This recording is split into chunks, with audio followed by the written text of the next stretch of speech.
Hello and welcome to my channel where I talk about all things attachment styles. Today it's going to be a little different. I'm going to be talking about how I healed my anxious attachment style, and hopefully this will help shed some light on how you could possibly heal your anxious attachment style too. Now, if you're new to my channel and you don't know a little bit about my backstory, I first discovered I had anxious attachment when I was going through a breakup with someone who was deactivating. I later discovered they were fearful avoidant. However, eventually I discovered that I was fearful avoidant as well. I'll get a little bit more into that near the end, but first, let's get into how I started healing my anxious attachment. So when I was going through my breakup, and this is a really common experience for a lot of anxious attachers at the time, is we often try to find ways to try and get this person back into our life. It's what's called the strategy phase or the bargaining phase, where we're trying to do a bunch of different tactics and strategies to see if it will bring this person back into our lives so that ultimately our abandonment wound can be soothed. And really, it stems from anxious attachment strategies that are rooted in abandonment. If you can try and get this person back into your life, you can feel good again because you no longer feel alone and vulnerable. But what many anxious attachers during this phase fail to realize is they need to focus their energy more on themselves rather than trying to get this other person back. So when I was going through this phase, I was looking for answers everywhere because, of course, I said this person was deactivating, they were shutting down, and they were pulling away. And at that time, I thought they weren't giving me enough closure to move on. But looking back on that, in retrospect, they gave me everything I needed to actually move on. Now, that was just my experience. It might be different from yours. And I know sometimes avoidance, when they pull away, they do it suddenly and they don't give you any indication or information as to why. That wasn't really the case for me, even though I was kind of in denial at the time. My anxious attachment was protecting me from truly accepting the situation at hand. And I genuinely thought that I kept needing to have that last conversation before I could move on. But that necessarily wasn't the case.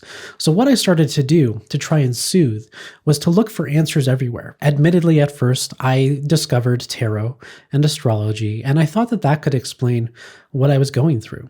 To a degree, it kind of did, but then that led me down to twin flames, and then eventually it let me discover attachment styles. And when I discovered attachment styles, like my mind was open. It was like fireworks were going off, like my head exploded. Everything just made sense. And it explained not only everything about myself, but also the person that I felt was abandoning me. And in a way, it helped give me insight and closure that I needed that I wasn't necessarily getting from that other person in the form of validation and information. You see, I'm more of the architect type personality and I love information. It's also probably why I like to create content like this, because I want to share information with everyone else who might be going through the exact same experience that I went through. And so ultimately, the first thing I did to start healing my attachment style at that time was to start learning and researching everything about attachment styles. I learned everything about avoidant attachment. I learned everything about fearful avoidant attachment and everything about anxious attachment. And one of the biggest key takeaways I would share is that it's really important to learn everything you can, whether it's you're reading books, you're watching videos, or you're connecting with creators like myself. Just soak up as much information as you possibly can, but try to do it intentionally. Try to be aware of perhaps maybe how much content you're consuming about each and every specific attachment style. Because I'm going to tell you, when you're going through a breakup and you're maybe anxious, you might find that you're watching a lot of content maybe focused on avoidance. You're trying to understand them, maybe what they're going through, what are they thinking, what's going through their mind. And while that's noble, it's really great, it actually won't help you get any closer to that person.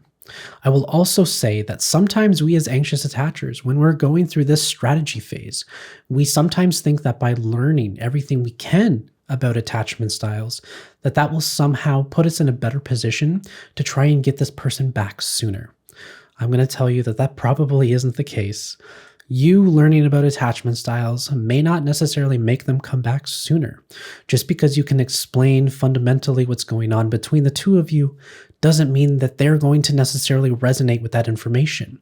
So if you're going through a breakup with, say, an avoidant, a fearful avoidant, or anyone else, just because you're learning about attachment styles and you think that maybe you should share this with them in the hopes that they'll get better and maybe want to get back to you, I'm going to stop you right there. The best thing to consider is that you should learn about attachment styles for yourself. It's time to start turning your energy back over to you and thinking about yourself, which is why I want to say it's probably best to focus most of your energy consuming content related to your own attachment style. If you're anxious, focus on that. Focus on content geared towards anxious attachment, because those are the areas that you need to focus on first and foremost. Now, don't get me wrong, it is also important to consider how the anxious attachment style interfaces and interacts with other attachment styles. That's great, but don't necessarily learn this type of content as a strategy to try and get this other person back.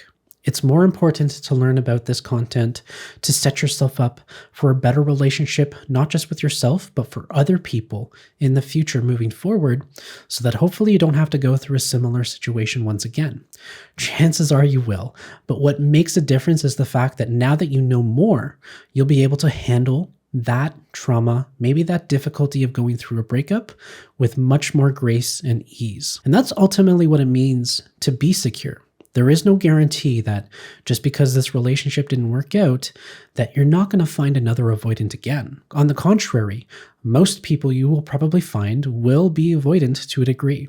Attachment styles are fluid. So it's really important to consider that you dedicate this time to learning and researching about your attachment style as much as you can, so that no matter who you find yourself in a relationship with again in the future, you'll have the tools, knowledge, and skills necessary to be able to handle whatever challenges are thrown at you. So all in all, try to focus on learning about your attachment style the most. I can understand if your breakup is really quite fresh, you might want to learn a little bit about the other attachment styles, especially if your ex was avoidant or fearful avoidant, or maybe even secure. But just because you can understand them and their attachment style doesn't mean you understand their reasons for why they pulled away, for why they don't want to be in a relationship anymore, assuming they were the ones that broke up with you. So if that's the case, I would just say, be really considerate about how much content you're consuming. It's also important to consider that consuming this content keeps you dysregulated to a degree. After a certain amount of time, after you've learned everything that you can, it's probably best to put this content away or move it over to the side and then focus on the next steps. And so after you've learned pretty much everything that you possibly could, or you've reached a point where you don't think there's anything more you could learn, it's time to turn inward. It's time to become aware of your attachment triggers. Now, triggers are something that are really unique to each individual attachment style. For avoidance, sometimes their attachment triggers are centered around space and independence. For anxious attachers, their triggers could be centered around abandonment or the fear of losing someone. So it's really important to become aware of your triggers both inside and outside of relationships, because your attachment style doesn't just show up in your romantic relationships. It shows up in your relationships with your family, with your friends, with colleagues, and ultimately your community. So it's really important to take an audit of any triggers that you might think get in the way of your relationships. And I stress the part about getting in the way of your relationships, because it really is one thing for someone to do something that is triggering, but it is another thing entirely for you to have triggers. So those are two separate things. Someone could do something that triggers you, which is fine, but you could also have triggers without people triggering them. And this is one of the biggest things I learned as I was healing my anxious attachment style.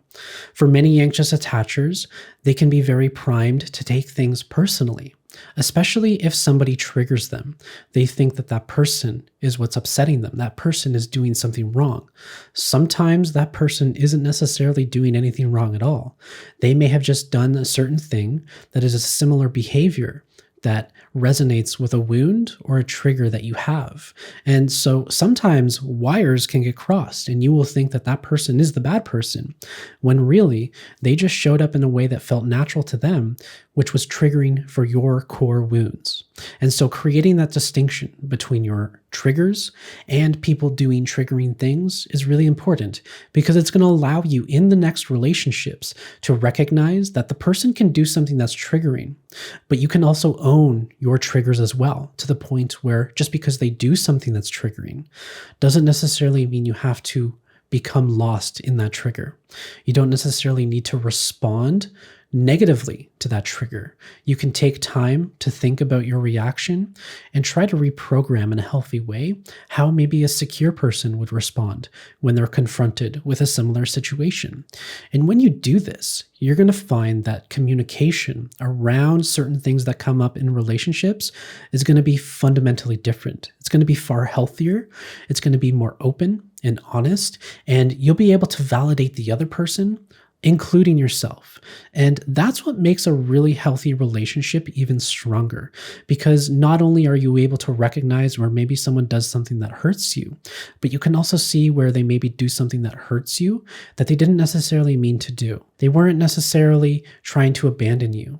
Just because they do something that triggers you doesn't necessarily mean that they don't love you. And those are important things to really come to terms with, because it's going to allow you to approach conversations, sometimes many difficult ones, with maturity and understanding, to recognize that when someone does something that hurts you, it doesn't necessarily mean that they're a bad person. And it's going to allow you to have very mature, open, and honest conversations. And if you're dating someone like, say, an avoidant or a fearful avoidant, that's going to be really great for them, because then they're going to feel like even though a problem exists, they're not necessarily on the receiving end of shame and judgment and ridicule for maybe messing up when maybe they didn't necessarily mean to. And so that's kind of the next step, is to really discover your triggers on a deep emotional level. Try to understand what those triggers possibly mean for you. Say, for example, if somebody doesn't text you back right away, does that mean that they don't love you? Not necessarily, but maybe it means that you don't feel loved. And that doesn't necessarily mean that that person doesn't love you. It just means that it brings up feelings of insecurity and a fear of abandonment, or a fear of not being valued and loved. Those are entirely separate things. Those are all fears and wounds that exist within inside you. Because I can guarantee, as someone who is now healed and more secure, I've been through relationships where people didn't text me back right away. And feelings of not being cared for came up, but I didn't necessarily get lost in those feelings. And this is something that will take time. You need to kind of go through these time and time again to become more secure in yourself, to be able to react in a different way so that you don't necessarily get so caught up in ruminating about this other person, wondering why they haven't texted you back, or thinking that they don't love you and then maybe they're pulling away. All of that is just your anxious attachment coming up to the surface, screaming for it to be soothed, screaming for someone to do something to calm it down. And it's actually an invitation for you to turn inward, to become more in touch and attuned to your own needs, to better understand yourself before placing that responsibility onto someone else. Which leads me to the next point that actually helped me heal my anxious attachment sooner. When I realized that there's a difference between having triggers and then those triggers manifesting as behaviors to get my needs met, was a game changer for me. It actually allowed me to see where some of the ways that in trying to get my needs met, I was actually coming off as quite unhealthy and, dare I say, even toxic in those relationships. And this is where you're going to have a really honest conversation with yourself. And by an honest conversation, I mean being able to look at the ways in your relationships, maybe your most recent one if it's really fresh, in how you weren't always the best person, how you may have overreacted to a certain thing that in hindsight probably didn't warrant or elicit that type of a response. Because when you can understand the behaviors that manifest from your triggers, you're able to become more accountable to yourself. You can actually take accountability for the ways in which maybe you equally added to the downfall of the relationship, even if the things you did weren't the final straw that broke the camel's back. Because at the end of the day, it's one thing to have a trigger, and it's something else entirely to respond to those triggers in a very unhealthy and maybe even abusive way. It is one thing for someone to do something that triggers you and for you to respond to those triggers in a healthier, more understanding and empathetic way, both for yourself and for the other person. Because if you don't, if you're incapable of emotionally regulating yourself when you do become triggered, you're going to react in the most basic, primitive way you can possibly think of in that moment to try and get your needs met. And so this is why it's important to become aware of the ways in which your triggers manifest as behaviors to try and immediately get soothed. Because sometimes those aren't the best strategies to create connection in relationship. They can often create even bigger disconnection in relationship. And this is sometimes why avoidants pull away, but they're incapable of communicating to their anxious partners because they themselves are equally disconnected and dysregulated. And that's why sometimes it can lead to this inherent bias that avoidants just pull away because they're deactivating. But what I feel a lot of people fail to acknowledge in the conversation is that sometimes they deactivate for truly valid and justified reasons. Sometimes those reasons are because anxious attachers can be quite explosive. They can be quite verbally abusive and overreactive to the point where they repel the other person away. And so really, when you look at this from a securely attached mindset, it doesn't matter if the avoidant pulls away. It doesn't matter if the anxiously attached person has an explosive reaction. I can still take ownership and authority over my emotional reactions to be able to respond in a way that shows respect for myself and for the other person. Now, don't get me wrong, and I'm speaking from a place of security. Everybody has their tolerance levels. There's only to a degree as to how much abuse I'm even going to take before I start to establish firm boundaries. However, just because I'm establishing a firm boundary doesn't necessarily mean I have to raise my voice. It doesn't mean I have to yell.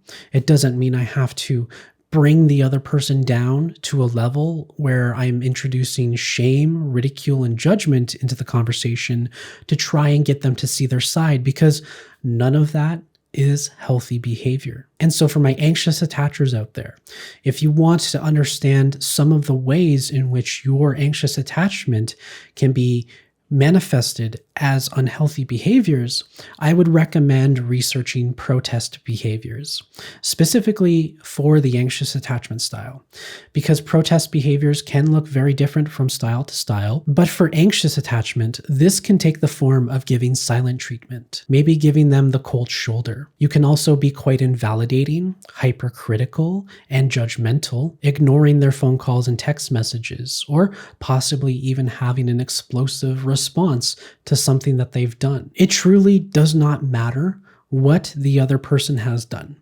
because none of those behaviors are healthy, secure, or mature. In fact, most of those behaviors scream emotional immaturity. And so it doesn't matter how justified you think you are based off of what this other person has done or not done.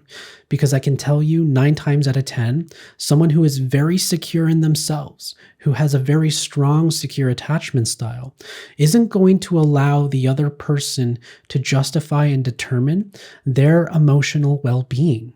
Their emotional well-being is determined by them and them only. And it doesn't necessarily mean that that person's response or the way in which they show up is an invitation to overreact or to try so hard to convince them that your response is justified. Protest behaviors are very toxic. They're very unhealthy and emotionally immature. It is often why many other attachment styles, like securely attached people and even avoidance and fearful avoidance, will pull away and end relationships with anxiously attached people, because they can be quite detrimental to the mental health and well-being of other people. No one likes to be on the receiving end of silent treatment or the cold shoulder or feeling like they're walking on eggshells, especially if they may have done something wrong and they aren't necessarily sure why you're eliciting that type of response. It's far better to just speak up and communicate your needs in a healthy way that doesn't rely on unhealthy tactics that only introduce more distance and space in a connection, especially if what you're trying to do is to close the gap between you and the other person and trying to get them to see how maybe you feel, trying to elicit an empathetic response, because I can tell you, protest behaviors 9 times out of 10 do not elicit an empathetic response from most people. And this is why I say it's really important to be honest with yourself and have a deep, honest conversation. If you are honest with yourself and you're able to analyze your behaviors, your reactions, without necessarily justifying them or relating them back to something your ex did, I'm sure you will come to discover that you too have some work to do, and that you too have some core wounds that manifest as toxic and abusive behaviors. And you will also find that by doing this and not excusing your behaviors because of something that someone else did, you will be able to take accountability for the way in which you show up on a level that is so deep, so genuine and honest that it is almost liberating in a sense. Because what anxious attachment often does for many people is it creates emotional blinders. It allows you to have emotional reactions thinking they are justified because of how other people show up. When you can look at your behaviors and reactions without relating it to other people and how they show up, you can start to take accountability and begin reprogramming those behaviors on a fundamental level that purely exists within yourself. And so getting back to the emotional blinders that are often associated with anxious attachment, what it does to many people is it makes them so hyperfixated and focused on other people that many anxious attachers don't realize that they are disconnected from themselves. They are equally avoidant to their own emotions as avoidant attachers are. They just do it in a much different way. So when avoidants are avoiding something, they will seek isolation, they will soothe, they will numb, and they will try to be alone if something is very triggering. Not always, but for some anxious attachers, when they are equally triggered and they need to be soothed, sometimes they will lean in to other people. These are two sides of the same coin. One side seeks isolation to ignore itself. The other side seeks other people to ignore itself. These are both ways of emotional avoidance. And so it's one of the many ways that anxious attachers don't always realize that they have a lot more in common with avoidant attachers. They are both equally emotionally avoidant. Anxious attachers can just be a little bit more delusional in that sense because they seek out relationships, they seek out communication, they seek out connection, and that makes them think that they are inherently somehow more emotionally available.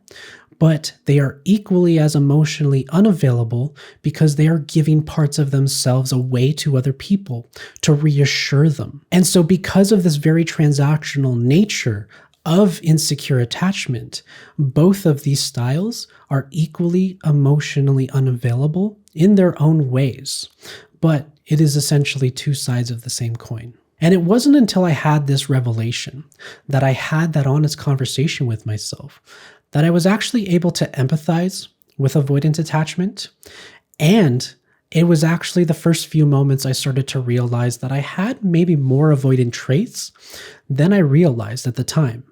And so that was actually the earliest moments when I came to realize that I wasn't just anxiously attached. I was fearful avoidant. I was only anxious by going through a breakup. However, that same anxious attachment was allowing me to avoid my deeper, most intimate parts, my core wounds that were screaming for attention because I was so focused on getting this other person back or having other people validate my experience without necessarily acknowledging the ways in which I wasn't necessarily the healthiest person in that relationship. And that's one of the ways where, by learning all of this stuff and going to therapy and doing a lot of reprogramming, that I actually came to realize that I was a fearful avoidant that leans anxious. And when I go through breakups where I feel very vulnerable, that is actually what triggers my anxious response. However, on the day-to-day, I can actually have very subtle ways where my avoidant attachment would show up. Now that I'm more secure, I can actually acknowledge when these traits come back up again, and I can honor them, and I can allow them to pass and move on from that moment in a much healthier way than I would have in the past. And so having these honest conversations with myself, where I only related my flaws back to me and I didn't use other people as a justification, I was able to take ownership of these flaws and ultimately heal them. I was able to then have better emotional reactions to things that were triggering in the future, and I was able to not only validate myself in difficult conversations, especially when I wasn't getting it from the other person, but I was also able to extend an empathetic arm to other people in my relationships. I was able to look at them for all the good and bad that they had and assess whether or not I was truly meant to work out with them, whether or not that relationship could work out, and if all of that was worth my effort and time, which is often something that many anxious attachers fail to have early on in their healing journey. It takes time to really get to this place. And when you're unhealed, you really approach a lot of relationships, sometimes from a place of scarcity, sometimes from a place of vulnerability because you're afraid of being abandoned. And this is why sometimes anxious attachers can have a hard time opening up because they don't want to be abandoned. But what they may not realize is that they may actually be fearful avoidant, because that's a really common experience for people with fearful avoidant attachment. The anxious shows up in certain situations, whereas the avoidance side sometimes is really subtle, and it can almost come off as like a baseline, as a normal part of everyday life where you think, I'm not anxious, so I must not be triggered, so I must only be anxious. When in the contrary, your baseline is just the regular avoidant coping strategies at play. So when it comes to reprogramming all of this, I will say that there's only so much you can reprogram outside of a relationship. Now, a lot of people will have you believe that you need to fully heal before you start to date again. You usually hear this from people who have gone through breakups with avoidance who have deactivated. They'll often say things like, avoidants need to fully heal before they date anybody else, which is fundamentally flawed and unrealistic. You can actually heal a lot outside of a relationship, but until you're in the context of a romantic relationship that triggers your deep romantic wounds centered around abandonment and vulnerability, you're not going to be triggered. You truly need to wait for these triggers to come up to the surface to begin reprogramming by assessing your immediate reactions to those triggers and trying to respond in a much healthier way. This is like trying to be a parent for yourself. Many of us, both anxious and avoidance alike, didn't have role models that modeled healthy behavior for us, and therefore we took on a lot of their behaviors as we thought that they were just common, they were normal.